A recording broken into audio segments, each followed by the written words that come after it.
Votre véhicule a plus de 30 ans, n'est plus produit et vous ne vous en servez pas au quotidien, eh bien peut-être que la meilleure solution pour vous, c'est de passer votre voiture en collection.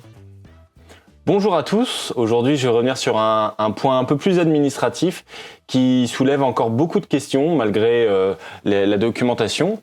C'est la carte grise collection. Concrètement, qu'est-ce que ça empêche de faire? Quels avantages ça apporte? On va voir ça un petit peu ensemble. Alors, avantages et inconvénients de la carte grise collection. La carte grise collection, c'est un document qui est remis par la FFVE et qui, en principe, ne vous permet plus, une fois que votre voiture est passée en carte grise collection, d'utiliser votre véhicule pour des utilisations, pour des trajets professionnels.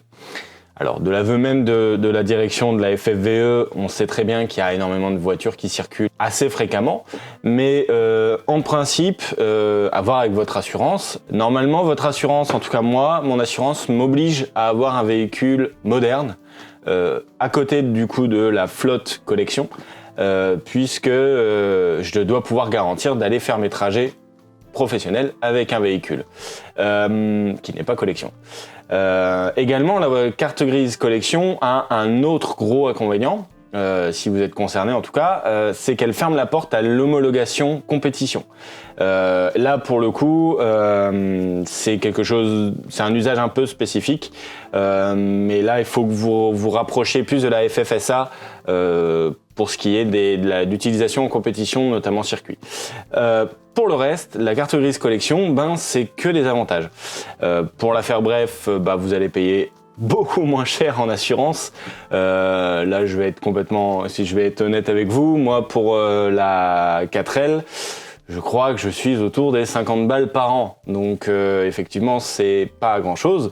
Et ça m'est permis grâce à la carte grise collection. Contrairement à une idée reçue largement répandue, la carte grise collection ne vous impose pas un kilométrage maximal. Ça, c'est plutôt l'assurance s'il devait y avoir une limitation en termes d'utilisation. Mais en tout cas, en tant que telle, la carte grise collection ne plafonne pas un kilométrage maximal. Autre avantage, le contrôle technique est espacé de 5 ans et même carrément supprimé pour les voitures d'avant 1960. Donc mine de rien, ça allège quand même aussi la note. On va pas se mentir, les contrôles techniques collection sont en règle générale un petit peu allégés et ça peut permettre des fois d'être un petit peu plus relax sur ce qui est du contrôle technique. Autre gros avantage de la carte grise collection, c'est la circulation en zone de faible émission, en ZFE, puisque à l'heure actuelle, j'y reviendrai juste après, mais à l'heure actuelle, dans beaucoup de communes, les voitures de collection font office d'exception et du coup ne rentrent pas dans les cadres des vignettes critères. Et donc, quand vous êtes bloqué avec votre diesel critère 5, en théorie, vous pourriez rouler dans les grandes villes avec votre voiture de collection. Par rapport à il y a quelques années, les anciens se souviennent peut-être qu'il y avait une restriction en termes de voyage à l'étranger. Aujourd'hui, elle n'existe plus. Aujourd'hui, vous pouvez aller n'importe où avec votre voiture de collection. C'est une carte grise en fait normale aux yeux de l'administration. C'est juste qu'elle a la petite mention véhicule de collection, mais sinon ça change plus rien. Et surtout, là où réside pour moi le plus gros avantage, c'est que votre véhicule, même en cas de lourd accident, ne sera jamais déclaré épave. Ça veut dire que on considère que le véhicule fait partie du patrimoine et en ce sens, l'État n'a pas la possibilité d'imposer la destruction du véhicule. Évidemment, pour des véhicules qui ont une grande valeur et historique et financière, c'est essentiel puisque ça permet de pouvoir sauver des véhicules qui de toute façon sont à des usages restreints, en théorie. Et aujourd'hui, on a quand même encore l'artisanat en France de pouvoir sauver ces voitures. Et donc, ce serait un réel gâchis de les laisser à la casse. Et ça, l'État est au courant. Et donc, une carte grise collection ne peut pas être déclarée épave. Donc voilà dans les avantages et inconvénients autour de la carte grise collection. En termes de revente, ça n'a pas tellement d'impact. Aussi, une carte grise collection, par contre, ne peut pas revenir en carte grise normale. Voilà, c'est un choix. Mais comme je vous l'ai dit, a priori, il n'y a pas vraiment d'inconvénient à passer en collection. Et du coup, maintenant, on va se poser la question de la démarche pour refaire une carte grise collection. Que ce soit un passage de carte grise normale vers carte grise collection ou directement vous achetez un véhicule, donc vous devez changer la carte grise et donc en fait vous en profitez pour passer en collection. La manip est à peu près similaire dans les deux cas, dans tous les cas c'est refaire une carte grise. Je vais partir du cas le plus entre guillemets complexe, à savoir l'achat d'un véhicule venant de l'étranger. Puisque dans ce cas-là, il y a une première étape avant le cheminement traditionnel, c'est d'obtenir un quitus fiscal. Et pour avoir ce quitus fiscal, il vous faut tout d'abord l'ancienne carte grise du véhicule, il vous faut la facture d'achat, il vous faut le certificat CERFA, je vous mettrai le nom là quelque part.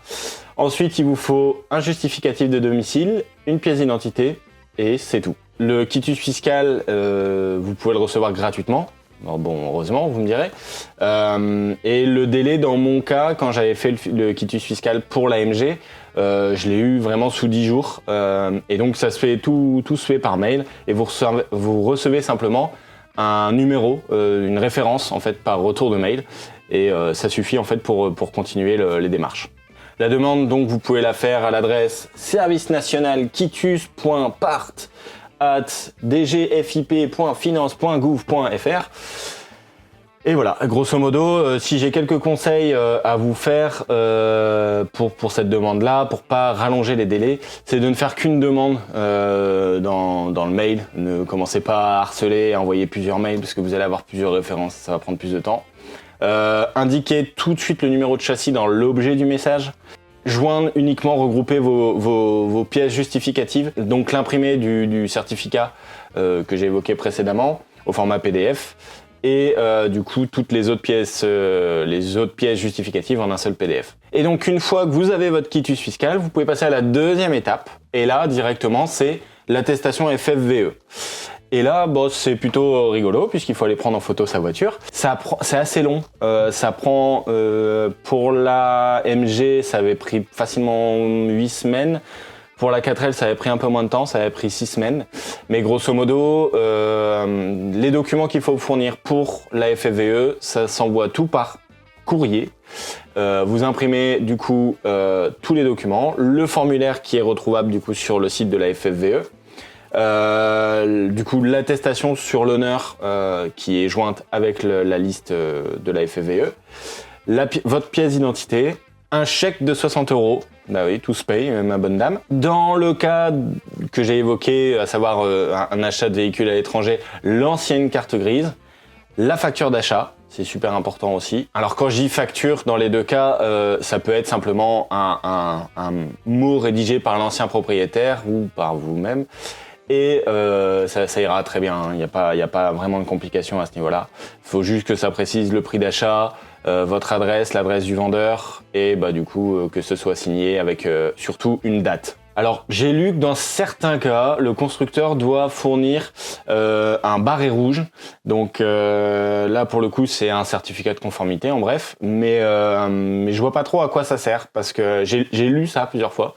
Mais en fait, le certificat de conformité européenne, c'est la FFVE qui peut vous le donner. Donc vraiment, tous les services à base de, on vous donne un certificat de conformité, tout ça, 100, 200, 300 €. J'ai jamais compris l'utilité de ce truc. La FFVE m'a toujours renvoyé directement les papiers avec l'ancienne carte grise. Et donc j'ai plus l'impression que c'est une histoire d'arnaque, ce truc-là. Après, dites-moi en commentaire si je me trompe. Mais sur cette pièce-là, j'ai un gros doute quand même. Et ensuite, pour finir ce dossier que vous allez envoyer à la FFVE par courrier, vous devez d'abord aller au marchand de journaux, aller chercher un journal du jour et prendre des photos de votre véhicule avec le journal en visible. Ça permet tout simplement de pouvoir dater la demande et surtout de faire en sorte de ne pas avoir des photos anciennes qui dateraient d'avant une modification du véhicule, car oui, pour passer en carte grise collection, votre véhicule doit être conforme à l'origine. Il ne peut pas y avoir de grosses modifications. Alors si vous avez dans la restauration modifié, je sais pas moi, la couleur d'un siège, je pense pas que ça change grand chose. Mais en principe, le véhicule doit être absolument conforme à son origine. Le moteur, s'il y a eu un échange standard, c'est ok, mais pas un gros swap de ses morts. Ça doit vraiment rester comme c'est sorti d'usine. Encore une fois, il faut bien comprendre que la vocation de la FFVE, c'est de préserver un patrimoine. Et si c'est le mec du coin qui a bolidé sa bagnole, en fait, l'intérêt du patrimoine, c'est le sien, quoi. Mais à l'échelle nationale et en fait, en termes de patrimoine commun, ça n'a plus de valeur. Donc, l'intérêt de la FFVE, c'est de préserver des véhicules qui sont d'origine. Et donc, la dernière étape, c'est d'aller faire des photos avec votre petit journal. Donc là, 3/4 avant, des deux côtés, une photo à l'extérieur, donc avant-arrière, une photo de l'intérieur avec le journal posé sur un siège par exemple. Donc voilà, là-dessus, il n'y a pas tellement de grosses exigences. Vous devez aussi envoyer des photos de vos plaques moteurs et des plaques châssis. Si jamais vous devez changer de moteur, notamment pour un échange dans le cas de la 4L avec un moteur identique mais qui n'a pas forcément le même code moteur, je ne peux pas forcément vous conseiller de le faire, mais faites-le quand même. C'est que grosso modo, prenez une photo de l'ancien code moteur et comme ça vous n'aurez pas d'ennui. Mais là, dans le sens où vous changez strictement par un moteur qui est identique mais simplement avec un code différent, ça vaut pas le coup de se compliquer la vie. Donc vous avez tous vos documents, vous envoyez tout ça par la poste, vous recevez, comptez 7 semaines grosso modo pour recevoir vos nouveaux papiers, surtout votre attestation véhicule de collection. Et donc là vous avez juste, la FFVE a certifié que le véhicule peut passer en carte grise collection. Et la décision de la FFVE s'arrête là. Ensuite vous devez du coup passer sur une demande de carte grise classique. Donc la demande de carte grise, c'est ces documents-là. Donc là, c'est la totale. Il faut envoyer l'ancienne carte grise, il faut envoyer la facture originale, l'attestation de la FFVE que vous avez reçue avant, il faut envoyer le quitus fiscal, du coup la référence que vous avez reçue par mail dans la première étape. Vous devez envoyer votre contrôle technique de moins de 6 mois, et là pour le coup, vaut mieux pas s'y prendre trop tard ou trop tôt. Le justificatif de domicile, le permis de conduire, la pièce d'identité du nouveau propriétaire, les 2 certificats que je mets ici dans la description, le CERFA et l'attestation d'assurance. J'y reviendrai juste après. Et voilà, en règle générale, moi j'ai toujours eu énormément de chance. Avec la NTS, j'ai toujours eu mes cartes grises en 4 semaines grand maximum. D'après ce que j'ai compris, c'est plutôt de la chance. Bon, y a beaucoup de gens dans les commentaires qui disent que la NTS c'est leur bête noire et compagnie. Je trouve qu'on a un système qui fonctionne très bien. Demandez aux Anglais, on a un système qui roule pas mal. Vous pouvez suivre la demande sur le site de la NTS. Bon, le suivi est pourri, il n'indique rien. Vous inquiétez pas si vous recevez des notifs qui vous disent votre demande, vous devez faire des choses vous devez compléter votre dossier. Et puis après, en fait, quand vous allez dessus, il se passe rien. C'est que le truc est passé par un instructeur et que il a ouvert et refermé votre dossier et vous avez reçu une notif pour rien. Moi, dans les 2 cas, j'ai eu un avis comme quoi ma demande devait passer en instruction. Pareil, il faut pas s'inquiéter. C'est juste que j'imagine que ça peut pas se faire automatiquement parce que dans les 2 cas, moi, c'était des demandes un peu particulières. Donc ça doit être contrôlé, j'imagine, par un humain, mais ça complique pas vraiment les choses. Moi, dans les 2 cas, il y a eu un import du coup d'un véhicule américain, mais qui a été dédouané en Belgique et qui est arrivé après sur le sol français. Donc c'était une petite magouille, en tout cas une situation un peu compliquée. Et ma R4, j'ai complètement explosé le délai pour faire une carte grise puisque j'ai fait mes papiers 5 ans après l'avoir acheté. Alors que je crois que normalement ça doit se faire sous les 6 mois, quelque chose comme ça. Mais là encore, ça pose absolument aucun souci. Ça n'a pas été plus long que d'habitude. Donc voilà pour la demande de carte grise. Petit bonus, je vais revenir sur 2-3 retours d'expérience et peut-être des choses qui pourraient vous être utiles. Il y a tout d'abord la question des bureaux qui s'occupent du coup à votre place de faire ces démarches. Est-ce que ça vaut le coup de passer par un professionnel? Concrètement, absolument pas. Moi, au départ, j'avais fait l'erreur de passer par un professionnel pour l'AMG. Vraiment, c'était cartegrise.com. En plus, je n'avais pas forcément été chercher très loin non plus. Pareil, j'avais une voiture récente que j'avais fait passer par un pro, ma première en fait. Et en fait, dans les deux cas, ça n'a eu aucun intérêt, voire même c'était même plus chiant qu'autre chose parce que vous rajoutez un intermédiaire donc c'est plus long.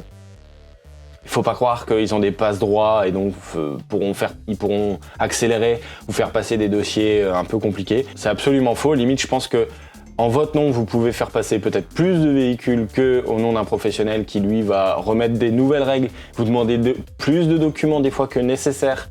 Donc vraiment, passer par un professionnel, moi, ça n'a jamais été une bonne idée. Les deux seuls avantages que je vois à passer par un professionnel, c'est tout d'abord pour vous rassurer, parce que peut-être qu'il y en a qui ont la phobie administrative et veulent se rassurer en disant ok, je confie le taf à un prestat. Bon, ok. Et le deuxième avantage, c'est d'avoir un W provisoire immédiatement, si toutefois c'est une carte grise normale. Moi par exemple j'ai été acheter une moto, la moto ils m'ont donné directement le W provisoire sans délai. Donc c'est le seul avantage que je peux voir pour une carte grise normale, mais alors pour une voiture de collection, pardon, mais je vois absolument pas l'intérêt. Enfin, vous l'avez vu dans les papiers, pour avoir la carte grise, il faut une attestation d'assurance et si c'est un import ou une restauration d'un véhicule vraiment ancien, une sortie de grange où vous n'avez pas forcément... que sais-je. L'attestation d'assurance, la plupart du temps, les assureurs demandent un numéro de plaque en fait pour assurer.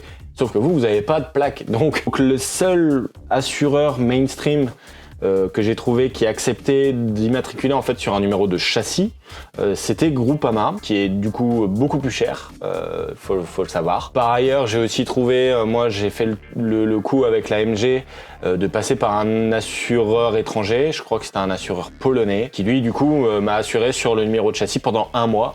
Alors il faut savoir que je crois qu'en 1 mois, j'ai payé l'équivalent de 3 mois d'assurance traditionnelle.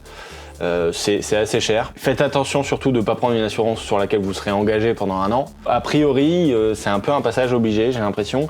Alors peut-être qu'il existe quand même des prestataires moins chers, mais en tout cas, l'assurance pour passer la carte grise est obligatoire.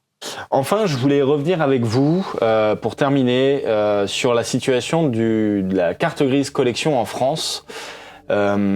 Puisque c'est vrai qu'on entend beaucoup de spéculations sur est-ce qu'il y aura une vignette de collection, en fait une vignette critère spéciale pour les véhicules de collection, est-ce que tôt ou tard les véhicules de collection seront interdits de rouler en ville ou même partout. En Allemagne, les voitures collection par exemple peuvent circuler absolument partout où elles le veulent, elles ont une dérogation complète. En France, ce sera un peu au bon vouloir aussi des communes. Aujourd'hui, en termes de ZFE, chaque ville fait un peu ce qu'il veut. Par exemple ici à Lille, je sais que ce n'est que quand il y a des pics de pollution que certains véhicules sont interdits. Je sais qu'il y a plein de villes où c'est autrement. Mais la FFVE œuvre quand même pour préserver ça. C'est un peu du lobbying politique quelque part. D'ailleurs, je ne sais pas si vous savez, mais il y a une amicale parlementaire autour des véhicules anciens. Donc la FFVE a quand même encore en France un petit peu d'influence. Ils essayent de faire pression pour avoir une vignette critères collection. Les voitures de collection ont déjà un moyen d'identification puisque ce sont les fameuses plaques d'immatriculation noires. Encore une fois, en Allemagne, par exemple, les voitures de collection ont une plaque spécifique avec une nomenclature qui est spécifique, ce qu'a déjà rejeté la France. Donc elles n'auront pas de numéro particulier. Par contre, la seule issue qui est envisagée, c'est effectivement cette vignette. Et franchement, on peut avoir quand même un bon espoir sur le fait que de nombreuses communes acceptent encore de faire vivre ce patrimoine au sein des villes. Maintenant, faut pas se mentir, je pense qu'un jour, les voitures de collection seront reléguées à la campagne. Et oui, le constat est de se dire que globalement, la moyenne de la valeur du parc de collection est en train de baisser, puisqu'on voit de plus en plus de populaires choisir la carte grise collection. Le budget annuel d'un propriétaire de véhicules de collection a quasiment divisé par 2. Je crois que c'est autour des 3 000 € par an aujourd'hui. De manière générale, on peut imaginer vraisemblablement qu'avec justement les restrictions des ZFE, les véhicules les plus anciens juste ne puissent plus rouler et que des propriétaires un petit peu malins décident de passer en véhicule de collection juste pour pouvoir rouler dans ces ZFE et faire office d'exception. Là-dessus, je pense qu'il n'y a que deux issues. Soit les communes, tôt ou tard, nous interdiront de rouler en ville parce que, effectivement, toutes les premières Twingo seront passées en collection et aux yeux des gens, ce sera des véhicules banals mais qui juste accéderont aux villes sans aucune forme de restriction. Ça ou les gros diesels des années 90 qui vont passer en collection, pour certains à raison et pour d'autres peut-être plus par intérêt, hein, on va pas se mentir. Donc soit les villes vont fermer leurs portes, soit les critères de sélection de la FFVE vont se durcir. J'avoue que moi, pour le coup, c'est une position que je respecte et que je comprendrais. Aujourd'hui, effectivement, même des 4L, on va pas se mentir, c'est des véhicules populaires qui ont été proposés à des millions d'exemplaires. L'intérêt patrimonial, il revêt un plan secondaire au vu du nombre et surtout que les exemplaires les plus intéressants sont déjà passés en collection. Donc voilà, c'est un débat qui aura lieu encore de nombreuses années, je pense. En attendant, on peut être quand même rassuré. Vos voitures de collection, pour l'instant, ont de beaux jours devant elles, même au sein des villes. Il y aura toujours des événements comme à Paris, par exemple, où on pourra voir ces voitures rouler en plein cœur de ville.